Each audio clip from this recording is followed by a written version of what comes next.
Hey, what up, guys? This is Ryan with Brainstorm. So, similar figures are a really specific case, and it comes up in geometry and other things. And basically, the first thing you need to know is that the word similar is not what you think, right? Like, you're used to the word similar. You're like, hey, look, my handwriting is so similar to hers, right? Similar doesn't mean like looks alike. You know, hey, don't you think that our bikes look similar? That's not what this means. There's a very specific definition in math, and this is what it means. It means if you have two shapes, they don't have to be triangles. You could have anything. These could be similar, right? You could have, a star could be similar to a smaller star. So they're not unique to triangles, although triangles make a good example. But this is the definition of what happens when two things are similar. And that's exactly what this squiggly sign means. This little single line that's a squiggly means this big guy is similar to this little guy. And basically similarity is you have two figures that are pretty much identical, but one is shrunken down or enlarged. They're the same shapes, really, and one just got shrunken, right? And so the implication there's two ways to look at it with regards to angles and with regards to sides. What's interesting about the angles is the corresponding angles of similar figures are congruent, and that's a weird word, big word, corresponding. That just means in the same position. Top left angle, top left angle. These guys are corresponding. Bottom left corresponds to bottom left, and this guy on the right corresponds to this guy on the right. And you'll notice, just like I said, for similar figures, the corresponding angles are the same. 60, 60, 80, 80, 40, 40. So no matter which one was shrunken or which one was enlarged, the angles will remain exactly the same. That is the corresponding angles. Well, what about the sides? That can't be true of the sides. This guy's just way bigger than him. Look, 18 and 9. You still have corresponding sides. This side corresponds to this side.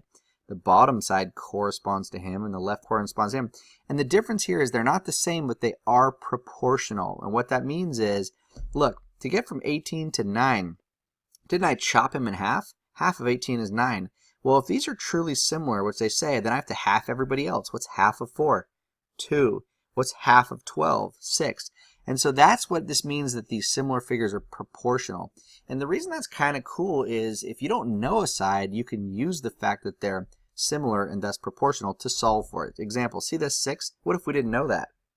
Right? What if they called that x and said, we don't know it, please solve for it? This big hint that it's proportional makes it easy for me. Here's what I'll do. I'll set up a proportion. I know corresponding sides are proportional. So this big guy, 18, over this guy, 9, has to equal this guy, 12, over him, x, right?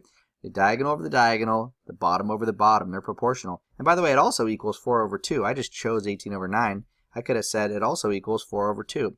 Now I have a case where I can cross multiply, right? So now I have 18x equals, and what do I get? 9 times 12? That's 108, okay? Then divide both sides by 18, divide by 18, and then you'll find that x equals 6, sure enough, which we knew, and again, this one's too easy. You just half it. I could look at this and say, I know that I'm halving everyone to go from him to him. Why don't I just half it to get 6? But if it was weirder, if it was like 2/5 or some weird thing, you definitely want to set up a proportion and then cross multiply. So that's what similar figures are, and that's why they're useful, because you know they're similar. Let's solve for a missing side. So let me give you a few, like, little quiz, all right? And I'll tell you the figures are similar, and then you're going to solve for an unknown side. Okay, and here's another triangle one, and maybe they say, hey, these two triangles are similar. That's why I have this similar sign. Give me x, find x. The first thing that I have to tell you is, I've been drawing these triangles perfectly upright. What if this guy was tipped over? Would they still be similar? Sure. That's why these angles are important. You notice the 12 is between the 60 and the 40. Whoever corresponds to him better be between the 60 and the 40.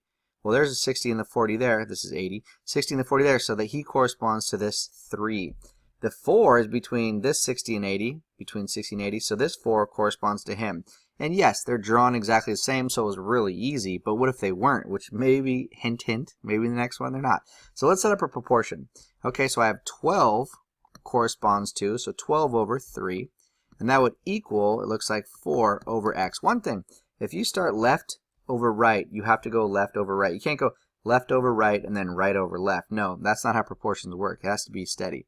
Okay, now we're cool. Let's just do this. Okay, well, 12 times x is 12x equals 3 times 4 is 12. That's pretty easy. Divide by 12, divide by 12, and x equals 1. And you'll notice that we didn't have this other side over here, or this side. Who cares? We only need two ratios set apart to have a proportion and to solve. So that one is pretty mellow. Let me give you two more, as the last one's going to try to mess you up. All right, look at this one. Okay, these figures here, it says they're similar. So same thing. And I already know this one I don't have to do like the angle trick. I know that this short side corresponds to this short side, of course, and this 21 corresponds to him. Okay, so let's do that. Let's just go 9 over who? His guy, and his corresponding side. 3 equals 21 over his guy, his corresponding side, x, and that's pretty easy. So now we go him times him. 9x equals 3 times 21, which would definitely be 63. Right? And now what do you get when you divide both sides by 9? It looks like x equals 7. So this here is 7. That's your solution. Pretty mellow. All right, now this last one's a curveball. I'm just warning you ahead of time because I'm making it too easy by drawing them perfectly set up together. Like, look at this one. Okay, and the question, so they're going to tell us these are similar, and the question is going to be solve for x. And now this one's far more confusing. Where are my corresponding sides? I know I have this 15. Well, does he correspond to him or does he correspond to him? Because this triangle's all messed up and tipped over. I don't know. Look, the 15 is the side between the 60 and the 59. Let's look over here.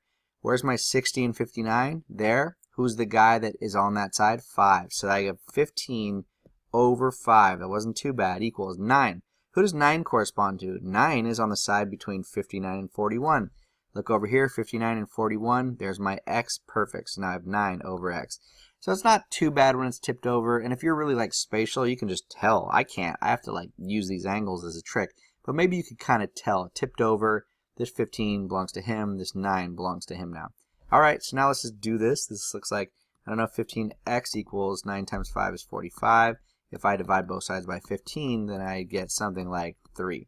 So this missing side here is 3. So that's what similar figures are all about. They're similar, which means their angles are definitely the same. No matter who's bigger or smaller, the angles are the same. The sides are not the same, but they are proportional, especially with corresponding sides, right? And that's the trick. Similar figures are total geometry. You're going to see that moving ahead in later years for sure. All right, hopefully that made sense. Good luck, you guys.